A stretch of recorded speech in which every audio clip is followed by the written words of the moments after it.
Selamat pagi adik-adik semua, semoga semuanya dalam keadaan sehat dan tetap semangat untuk menyelesaikan semester ini. Ya walaupun kondisinya seperti ini, tapi adik-adik semua harus tetap semangat karena ini baru tahun pertama menjadi mahasiswa arsitektur, jadi perjalanan masih panjang. Paling enggak ini adalah pengalaman baru ya, baru pertama kali kuliah terus langsung pakai online. Jadi jadikan ini sebuah kenangan yang tidak terlupakan. Oke, hari ini kita akan membahas tentang interior design. Ini kelanjutannya dari pertemuan yang waktu sebelum libur itu tentang interior juga, tapi yang kali ini tentang interior design. Kita akan membahas tentang scope dan challenges. Jadi lingkungannya, bukan lingkungan. Jadi cakupannya dan juga apa yang dihadapi ke depannya. Ini adalah ilustrasi yang saya buat untuk memudahkan adik-adik sekalian memahami sebenarnya ruang lingkupnya interior desain itu seperti apa. Ketika ada sebuah ruangan kosong seperti ini namanya adalah sebuah kesempatan untuk memberikan interior design di dalamnya. Biasanya ruangan seperti ini dibentuk akibat human needs. Human needs yang paling basic adalah untuk beraktivitas. Jadi ruangan ini tercipta akibat kebutuhan manusia untuk beraktivitas di dalam ruangan.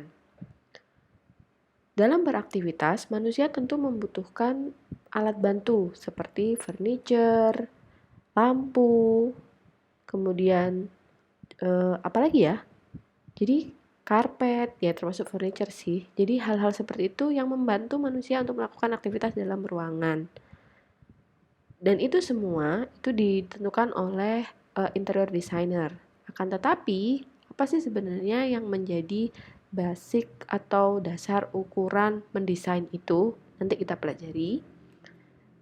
Selain itu juga yang menjadi perhatian dalam mendesain interior itu adalah behavior. Behavior dari pengguna ruang tersebut. Misal dia suka main-main tuh seperti figur yang di belakangnya, anaknya. Nggak mungkin kalau dia sangat aktif gitu, suka main-main, nggak mungkin adik-adik sekalian ini naruh barang yang fragile atau rapuh di tengah-tengah. Kayak ditaruh vas yang bagus banget di tengah-tengah.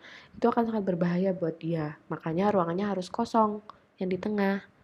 Itu salah satu pengaplikasian memahami tentang behavior manusia dalam menentukan desain. Sebenarnya semuanya ini dipengaruhi oleh preferensi masing-masing dan preferensi itu berasal dari budaya. Jadi hal terpenting dalam interior itu juga budaya yang terbentuk karena setiap manusia punya keinginan atau punya pandangan masing-masing terhadap sebuah ruang dan kebutuhannya juga berbeda sesuai dengan budaya yang dia anut atau kepercayaan yang dia anut. Sekarang kita masuk ke materinya. Yang pertama adalah tentang human nature and the near environment. Ini kita akan berbicara tentang scope atau ruang lingkup dari interior design. Jika dipelajari lebih dalam, human nature itu sebenarnya membahas tentang human scale atau skala manusia dan human performance. Bagaimana manusia itu bekerja atau performa manusia. Sehingga terbagi menjadi dua, yaitu functional dan behavioral. Functional itu lebih ke arah size, shape, dan bentuk dari human manusia. Size itu ukuran, shape adalah bentuk, form adalah wujud dari manusia itu. Dan selain itu juga ada movement and activity, bagaimana manusia bergerak dan beraktivitas. Sehingga yang menjadi hal paling utama dalam functional ini adalah ukuran fisik dari manusia itu sendiri. Contohnya seperti ini.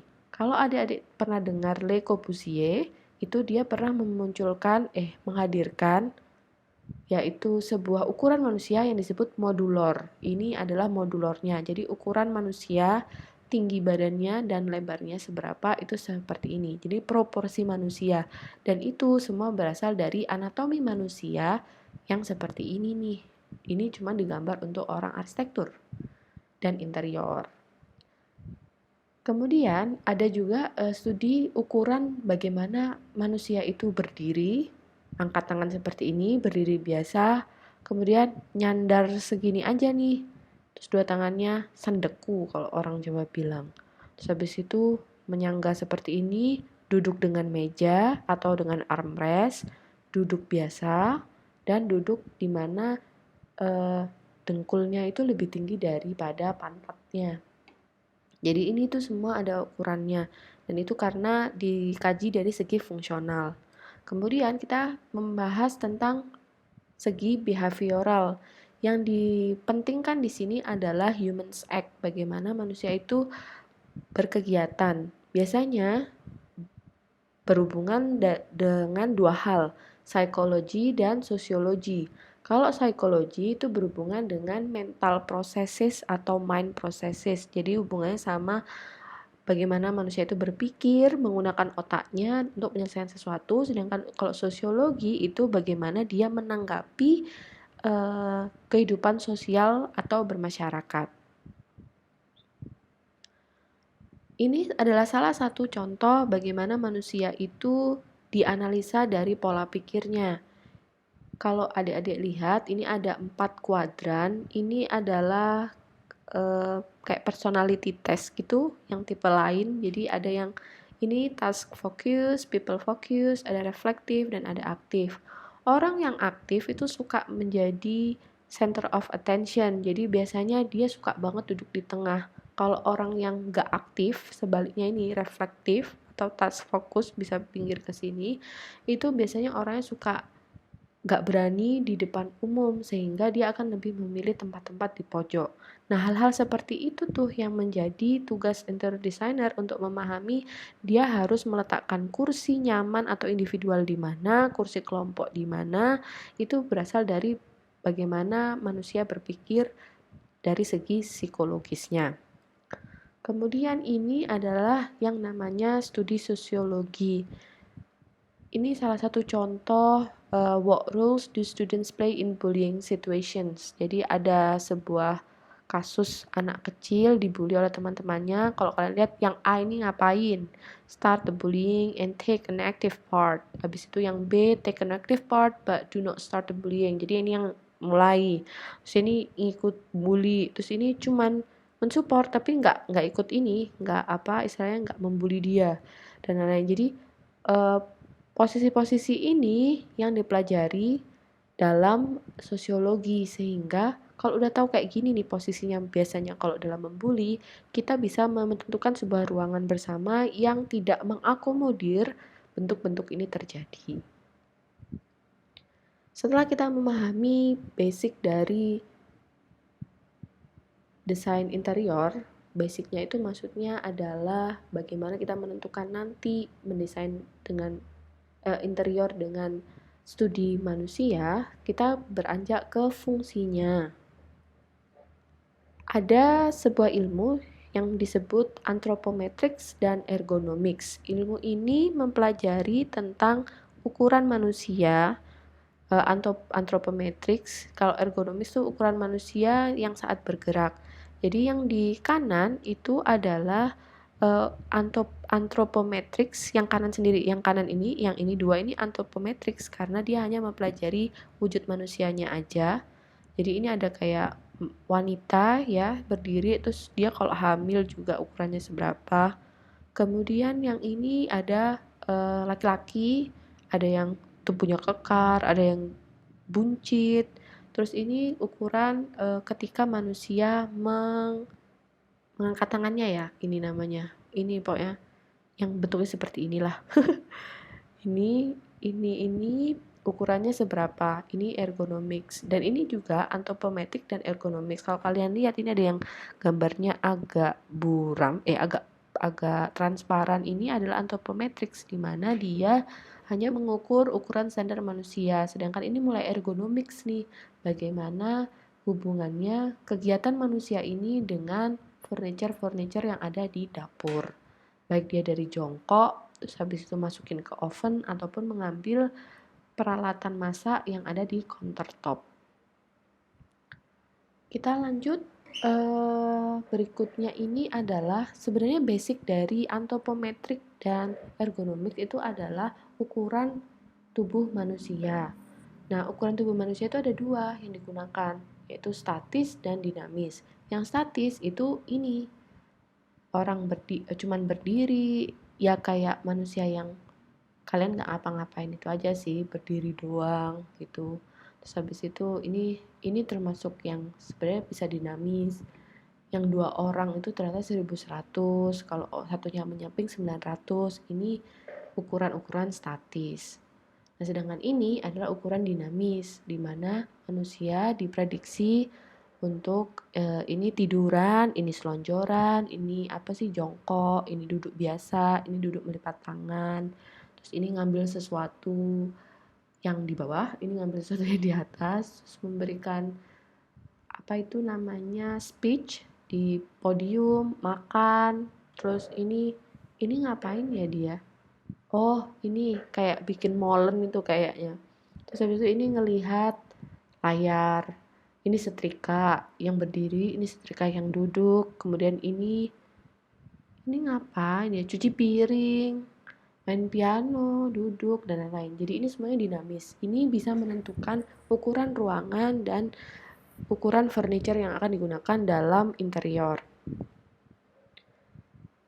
Kalau adik-adik pahami, sebenarnya manusia, ini kita kembali ke gambar yang ini kan manusia ini kan bermacam-macam ya range-nya. Ini tingginya, kalau ini kan tingginya manusianya sama. Padahal di kehidupan sehari-hari, kalian tahu kan kalau di orang Indonesia aja nih, misal kamu sama temanmu satu angkatan aja tingginya belum tentu sama. Terus besarnya juga belum tentu sama. Itu baru satu angkatan, belum satu Indonesia, belum dengan negara-negara lain yang eh, tinggi badannya itu besar-besar. Jadi nggak ada yang namanya rata-rata ukuran manusia. Itu tidak dipakai di interior. Jadi bukan rata-ratanya yang diambil. Bagaimana caranya? Yang pertama itu berhubungan atau menggunakan ukuran manusia dalam bentuk rentang ranges. Jadi ada yang kecil, dari yang kecil sampai yang ke besar, itu biasanya digunakan. Kemudian yang kedua adalah mendesain sebuah interior yang mampu beradaptasi terhadap kebutuhan penggunanya. Dan yang terakhir itu mendesain untuk semuanya. Jadi semuanya ini diambil dari sampel-sampel yang paling ekstrim. Sampel yang paling ekstrim itu adalah yang paling kecil, yang paling besar, yang paling tinggi, yang paling pendek gitu. Dan itu yang dinamakan universal design. Universal design ini akan saya jelaskan lagi di bagian belakang berhubungan dengan sustainability. Nah, kemudian kita setelah memahami fungsinya, kita juga harus mempelajari tentang perilaku manusia itu sendiri. Untuk mempelajarinya, kita berawal dari sebuah teori yang dikemukakan oleh Pak Edward Hall. Ini wajahnya bapaknya, Edward Hall. Nah, Pak Edward Hall ini mengemukakan sebuah konsep yang disebut proxemics. Proxemics ini mengemukakan bahwa satu orang itu punya perceptual bubble. Jadi kayak sebuah bubble yang bukan fana ya, yang seolah-olah itu punya ada bubble gitu yang transparan yang memisahkan dia dengan dunia sekitarnya. Ini adalah ilustrasinya. Jadi ibaratnya tuh kalian itu pasti punya sebuah bubble yang tidak terlihat seperti ini, yang terdiri dari intimate zone, personal zone, social zone, dan public zone. Semakin jauh itu semakin besar semakin besar cakupan dan semakin jauh kekerabatannya. Jadi intimate itu yang benar-benar dekat, dan kemudian ada personal, ada social, dan public zone. Dan ini itu ada range-nya, ada range terjauh dan ada range terdekat. Walaupun kalian intimate, tapi bisa terjauh dan terdekat. Ini yang berfungsi untuk menentukan bagaimana manusia beraktivitas atau berperilaku. Ini ukurannya dia dari Pak Edward Hall itu. Yang intimate itu antara 0 sampai 1 feet, terus personal 1 sampai 4 feet, sosial 4 sampai 7 feet, kemudian public 12 sampai 20 feet. Ini bentuknya rentang karena memang ada rentang terjauh dan ada rentang terdekat, tergantung dari pribadi masing-masing. Kalau anak introvert itu pasti rentangnya sangat pendek, sedangkan kalau yang sangat jauh, sorry. Kalau yang ekstrovert pasti rentangnya sangat pendek, biasanya seperti itu. Jadi semua ini sebenarnya sangat-sangat bergantung dari pribadi masing-masing dan budaya masing-masing. Yang perlu adik-adik sadari sebenarnya manusia itu punya kapasitas yang sangat besar untuk beradaptasi dengan lingkungan. Kalau berada dalam situasi yang sangat ekstrim, ada dua pilihan. Manusia itu pertama, dia itu langsung beradaptasi sehingga dia tidak lagi menyadari bahwa itu adalah sebuah gangguan bagi dia. Jadi tiba-tiba nyaman. Contoh yang paling gampang adalah ketika misal ayah atau papa atau saudara, adik-adik semuanya waktu di rumah, ketika adik-adik ini butuh konsentrasi dan suara diam, mereka malah pukul-pukul. Deng deng deng deng gitu. Awal-awal tuh terganggu, tapi lama-lama kalau pukulannya itu ritmatik ya, terus menerus, itu adik-adik kan terbiasa. Itu namanya adaptability-nya manusia. Jadi comfort zone-nya itu akan berubah jadi oke, ini nggak apa-apa, tolerance. Tapi awal-awal dari sesuatu yang tidak pernah dengar ke yang dengar itu dia akan merasakan gangguan. Yang kedua adalah mengubah lingkungannya agar sesuai dengan harapannya. Yang paling gampang contohnya adalah kamar adik-adik sekalian, baik kamar kos, baik kamar di rumah. Itu pasti ada dekorasinya, entah poster, entah foto, entah spraynya, entah catnya yang mau diwarna berbeda, itu semua sesuai dengan keinginan adik-adik sekalian sehingga adik-adik merasa nyaman di situ. Dan semua itu tadi baik dari fungsi, kemudian sikap manusia, cara berperilaku, itu semuanya berasal dari budaya, referensi budaya dan kepercayaan yang dimiliki oleh manusia. Karena budaya itu sangat mempengaruhi bagaimana manusia itu merespon sesuatu.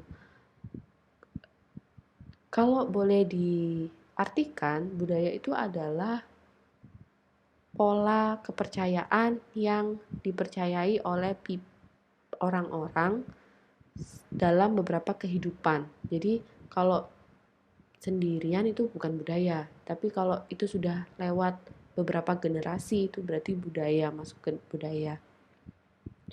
Biasanya budaya ini dipercayai oleh orang-orang yang tinggal bersama dalam satu grup, sehingga makanya kalau kita tahu budaya itu ada di ras, agama, kemudian social connections, atau juga status. Status ini kaya, miskin, dan lain-lain itu biasanya juga mempunyai budaya-budaya yang berbeda dengan orang-orang yang ada. Nah, social connections ini juga berbeda. Misal kalau adik-adik sekalian ini adalah orang-orang yang biasanya bertemu dengan menteri atau kehidupannya sama presiden, itu akan berbeda dengan orang-orang yang tidak punya akses ke menteri atau presiden. Itu akan berbeda karena sikap yang kita punya itu terbentuk akibat social connections yang kita punya. Dalam kehidupan manusia itu pasti ada keinginan untuk mengeksiskan diri gitu, nggak harus lewat sosial media gitu. Manusia itu membuktikan bahwa dirinya itu berada di muka bumi ini dengan cara menunjukkan personal identitasnya. Jadi identitas personalnya itu ditunjukkan dengan berbagai cara agar dunia itu tahu tentang mereka. Caranya adalah memodifikasi, mempersonalisasi, atau menandai spaces atau ruangan-ruangan seperti yang mereka inginkan. Jadi itu istilahnya kayak membuat teritori mereka. Nah ini loh yang sebenarnya cikal bakal dari budaya. Karena dengan begitu mereka akan menciptakan namanya sebuah artefak yang akan menjadi rekam jejak dari adanya keberadaan mereka. Contohnya kalau adik-adik yang ngekos itu rumahnya kan sekarang ditinggal. Kalau ada kamarnya terus ada meja belajarnya, kalau masih meja belajarnya sama kayak waktu adik-adik belajar buat masuk ke universitas, dimana adik-adik mengalami stres atau sedih atau takut atau apa, di situ kayak merekam memorinya dari segala tatanannya yang ada. Itu menjadi kenangan bagi ayah dan bunda adik-adik sekalian terhadap keberadaan Anda. Jadi itu namanya artifacts as blueprints. Kalau itu berupa aktivitas, seperti misalnya gini, kakek dan nenek adik-adik sekalian ini nggak pernah ada yang namanya makan malam bersama. Tapi orang tua adik-adik sekalian ini karena rekan-rekannya suka makan malam bersama, akhirnya di keluarga adik itu juga ada namanya makan malam bersama. Nah, kegiatan makan malam bersama ini kalau diterusin ke anak cucu adik-adik sekalian itu menjadi sebuah budaya dari keluarga adik. Itulah kenapa Humans Legacy for Next Generation yang akan membentuk budaya di kemudian hari. Kalau kita kembalikan, sebenarnya fungsi sikap perilaku manusia itu berasal dari kebutuhan manusia itu sendiri. Kita kembali ke, kalau nggak salah itu yang awal-awal dulu itu dijelaskan tentang hierarchy of needs. Saya nggak tahu sudah dijelaskan atau enggak. Seingat saya udah, quality ya. Tapi di hierarchy of needs ini adalah bagaimana manusia mempunyai keinginan yang tidak ada hentinya. Kita kembali melihat sebuah foto dari bapak-bapak yang namanya Abraham Maslow. Dia menjelaskan konsep bahwa keinginan manusia itu sangat dinamis dan naik levelnya seperti sebuah hierarki dari bawah ke atas. Ini ilustrasinya. Itu kita ketemu bapaknya nih. Halo, this is Abraham Maslow. Yang paling bawah itu adalah physiological, jadi kebutuhan fisik seperti bernafas, itu berurusan basic ya, fisik yang basic, bernafas, makanan, minuman, tidur, itu ada kebutuhan basic. Kalau itu sudah terpenuhi, kayak misalnya adik-adik ini gitu, yang kebetulan berikutnya adalah naik lagi tuh safety, butuh security of body, of employment, of resources, of morality. Jadi awalnya nih, misal adik kan cuma butuh makan, minum, dan lain-lain, dan itu semuanya disediakan oleh orang tua. Terus berangkat kuliah sekarang di kota Surabaya, misal asalnya nggak dari Surabaya dan nggak ada keluarga dari Surabaya. Akhirnya kebutuhannya apa? Tempat tinggal, safety, di mana kalian bisa berlindung, kemudian safety dari rasa was-was nggak punya duit dan lain-lain. Nah setelah itu semua udah ada namanya love or belonging, itu ada friendship, family, intimacy, itu setelah itu tercukupi itu ada esteem, dan ada yang terakhir adalah self actualization.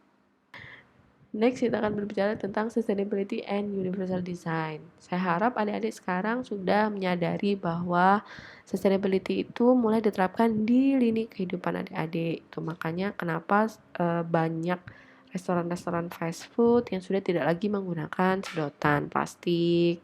Itu mengurangi sampah. Salah satu upaya untuk meningkatkan sustainability adalah mengurangi sampah. Nah, di sini saya membicarakan tentang sustainability and universal design dalam desain interior. Kalau adik-adik baca lagi, itu ada namanya Circles of Sustainability. Yang pertama perlu kalian ketahui sebenarnya sustainability itu apa gitu. Sustainability itu kalau di bahasa Indonesia kan itu berkelanjutan. Jadi sebuah kondisi itu dikatakan sustainable jika kita mampu memenuhi kebutuhan kita tanpa harus mengorbankan sumber-sumber yang akan digunakan di kemudian hari untuk generasi berikutnya. Widih, panjang banget ya. Silakan dibaca aja itu, tapi intinya seperti itu. Jadi kita tuh pakai sumber-sumber yang bisa diperbarui lagi sehingga sumbernya muncul lagi dan bisa digunakan untuk generasi berikutnya. Nah, di tahun saya agak-agak lupa nih tahun berapa, pokoknya tahun 2016 kalau nggak salah, itu sudah diperbarui Circles of Sustainability. Jadi ukuran atau parameter untuk melihat sustainabilitas dalam sebuah, kalau ini kota ya, pengembangan sebuah daerah. Circle of Sustainability sebelumnya tahun 2006 itu hanya terdiri dari 3, yaitu economics, ecology, sama sosial. Nah, seiring berjalannya waktu, ada lagi pertemuan-pertemuan oleh negara-negara yang bergabung dalam UN Habitat. Itu akhirnya disepakati bahwa ada 4 parameter utama dalam menentukan pengembangan yang sustainable development intinya. Yang pertama ada economics, kedua ada ecology, ketiga ada politics, dan tambahnya adalah culture, karena ini merupakan bagian dari keberlangsungan hidup sebuah daerah. Nah, itu di dalamnya tuh ada poin-poin kecilnya yang bisa adik baca sendiri. Ini di gambar yang ini adalah, ini skalanya nih, bagus apa enggaknya. Kalau jelek yang merah banget ini. Nah, ini itu merupakan ukuran atau penilaian sustainability dari kota Melbourne. Di website ini, Wikipedia ini, kalian bisa menemukan ukuran-ukuran atau penilaian dari kota-kota lain seperti Johannesburg, Tehran, terus kemudian mana sih ya itu, banyak lah pokoknya intinya. Nanti kalian bisa lihat sendiri ukuran-ukurannya. Saya belum lihat Indonesia sih, atau Surabaya lah, belum. Tapi sepertinya sudah ada, tapi saya belum nemu. Kemudian, kalau kita ngomongin sustainability, itu ada namanya selalu berhubungan dengan produk life cycle atau material life cycle. Life cycle adalah daur hidup sebuah produk atau material. Waduh, maaf ya. Rumah saya ini pinggir jalan, jadi agak berisik. Yang pertama itu yang nggak sustainable sama sekali namanya cradle to grave. Jadi setelah digunakan tuh langsung ke pembuangan dan tidak bisa digunakan lagi.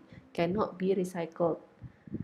Dari ini ada beberapa komponen produksi dari material atau produk yang digunakan, yaitu ada 1, 2, 3, 4, 5. Habis itu disposal, terus dia udah langsung nggak bisa dipakai lagi. Itu namanya cradle to grave, dan itu sudah mulai ditinggalkan menuju ke yang kedua, yaitu cradle to cradle. Jadi maksudnya di sini barangnya itu bisa di-recycle lagi atau di-reuse lagi sehingga tidak menciptakan sampah. Nah, part yang atau parameternya adalah dilihat dari ini nih, 1, 2, 3, 4, 5, 6. Tapi kalau ini jadi 1, 2, 3, 4, 5, 6, benar. Indoor air quality kenapa saya tandain biru? Karena sebenarnya ini nggak ada, cuman 5 ini aja. Cuman karena ini kita ngomong tentang interior, jadi harus berhubungan tentang indoor air quality. Yang pertama itu proses parameternya itu atau kualitasnya itu ditentukan dari bagaimana dia mengekstraksi atau mendapatkan bahan dan memfabrikasinya. Extraction and manufacturing ini hubungannya sama kayak misal kita mau produksi kertas. Apakah pohonnya diambil dari hutan yang sudah diregenerasi atau yang habis diambil udah nggak ada hutannya gitu. Itu salah satu yang dimaksud dari extraction. Terus kapasnya, karena adik-adik kalau nanti di semester atas itu akan belajar namanya embodied energy, di mana setiap proses ini itu dihitung energinya sampai dia menjadi benda. Jadi kayak misal benda apa yang dekat adik, ballpoint. Nah, ballpoint itu mengandung namanya embodied energy dari ekstraksinya, dari material yang masih mentah, dari plastiknya itu, kemudian cara dia transportation and packaging. Transportation ini dari bahan mentahnya ditransport ke pabriknya, terus dari pabriknya ditransport ke pabrik yang assembly atau pemasangannya, kemudian dari situ terus ke toko, ke adik-adik, itu semuanya dihitung. Itu namanya embodied energy. Nah, kemudian ada juga installation, bagaimana dia dipasang, kemudian performance, ketika dia digunakan itu apakah menghasilkan CO2 yang banyak. Misal kalau pakai mobil ya ini CO2 yang banyak, atau kalau bolpen lagi ternyata dia menggunakan tinta yang baunya itu wangi. Kayak zaman-zaman dulu saya SD itu yang katanya mengandung narkoba, saya nggak tahu kalian ada apa enggak. Nah itu tuh kan berbahaya. Nah, maintenance itu misalnya kita beli printer nih, beli printer tapi ternyata printernya tiap bulan tuh harus diservis itu menambah embodied energy sebuah produk, sehingga itu menambahkan apa ya istilahnya, bagaimana dia mencemari lingkungan dan tidak sustainable. Makanya belinya itu instead of kalian beli yang murah, mendingan beli yang mahal tapi jarang di maintenance, karena itu berarti mengurangi energi yang dikeluarkan untuk maintenance-nya. Nah, yang terakhir adalah indoor air quality. Indoor air quality ini hubungannya dengan pertukaran udara luar dan dalam yang ada di ruangan, karena ini hubungannya sama interior design. Jadi, pertukaran udara itu penting sekali untuk kesehatan manusia, baik itu kesehatan fisik maupun mentalnya. Karena tubuh manusia itu sense-nya itu kalau ada pergerakan udara itu merasa nggak ngep dan menjadi lebih sehat gitu, dan itu mengurangi stres. Sudah banyak penelitian tentang hal itu, tidak perlu saya sebutkan, adik-adik bisa cari sendiri bahwa indoor air quality itu memengaruhi tingkat stres dan kesehatan manusia. Kita kembali ke yang awal lagi tadi tentang universal design. Kadang ada yang namanya universal design itu apa bedanya Bu sama accessibility? Kalau adik-adik pernah baca, karena ini biasanya disandingkan menjadi satu. Kalau accessibility itu adalah sebuah desain yang tercipta untuk mengakomodir orang-orang dengan disabilitas. Itu namanya accessibility. Tapi kalau universal design itu desain yang mengakomodasi beragam manusia, beragam kebutuhan manusia selama hidupnya. Jadi bisa yang disable atau enggak. Jadi accessibility itu masuk ke universal design throughout their lifespan. Jadi dari yang muda sampai yang tua, dari dia bayi sampai dia tua, itu kalau semua tercukupi jadi universal design. Ini hujan di rumah saya, semoga tidak terdengar ya hujannya. Saya lanjut. Nah, universal design itu punya 7 kriteria. Yang pertama, equitable use. Maksudnya adalah berguna dan bisa dipasarkan ke semua orang dengan berbagai kemampuan, baik kaya maupun miskin, dan dari background apapun. Kemudian, yang kedua adalah flexibility in use, di mana desainnya bisa mengakomodasi beragam preferensi dan kemampuan individu. Itu yang saya sebutkan, yang disable maupun yang enggak, itu bisa menggunakan bangunan atau desainnya. Simple intuitive use. Jadi bangunannya itu mudah atau ruangannya itu mudah dipahami oleh pengguna, baik dari latar belakang ilmu yang rendah atau yang tinggi, senang-senang saja. Kemudian bahasa yang berbeda. Bahasa berbeda itu maksudnya mau Inggris, mau Prancis, mau Indonesia, mau Jawa, Sunda, dan lain-lain. Itu bisa memahaminya. Atau juga bahasa Braille atau bahasa Morse gitu. Jadi itu semua bisa. Dan level konsentrasi yang bermacam-macam. Kemudian saya lanjut ke perceptible information, di mana desainnya itu mampu mengkomunikasikan informasi penting secara efektif kepada pengguna tanpa memandang kondisi ruang atau kemampuan sensorik pengguna. Contohnya kayak kalau nonton A Quiet Place dulu, film A Quiet Place itu kan dia kan punya lampu yang warnanya itu akan berganti gitu kalau ibunya itu melahirkan. Itu salah satu cara mengakali gimana ketika kita tidak bisa menggunakan suara untuk berkomunikasi, atau itu ibaratnya kayak harus tuli gitu ya. Jadi kita menggunakan senses yang lain. Nah, tolerance for error ini artinya adalah mengurangi bahaya dan kemungkinan bahaya yang menyebabkan kecelakaan yang tidak diharapkan. Low physical effort ini menjelaskan tentang bahwa desain itu harus bisa diakses atau dicapai dengan tenaga yang paling minimal. Jadi nggak ngos-ngosan atau tidak ngoyo istilahnya. Yang terakhir adalah size and space for approach use. Jadi semua ruangannya atau desainnya itu ukurannya, ruangannya itu harus disesuaikan dengan semua jenis tubuh manusia. Baik itu yang besar, yang kecil, yang bungkuk, yang lurus, yang pendek atau yang tinggi, semuanya harus tercukupi, terwadahi maksud saya. Nah, sekarang kuliahnya sudah selesai. Terima kasih sudah mendengarkan kuliah saya. Semoga ini ilmunya bermanfaat. Tapi kuliahnya belum selesai. Saya akan memberikan 3 video. Yang pertama tentang produksi kaos t-shirt itu, sehingga kalian memahami yang proses ini nih tadi.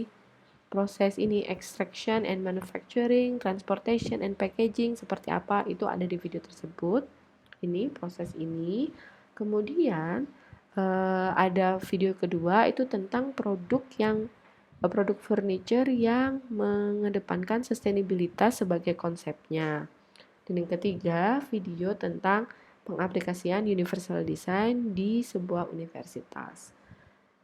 Setelah menonton video itu, adik-adik harus mengumpulkan sebuah resume di classroom maksimal jam 12 siang sebagai tanda kehadiran adik-adik.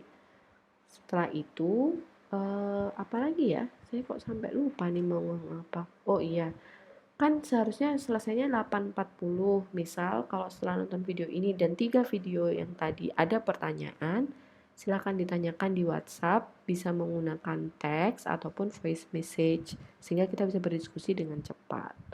Oke, terima kasih. Tetap sehat dan tetap semangat. Selamat menonton 3 video berikutnya. Sampai jumpa minggu depan.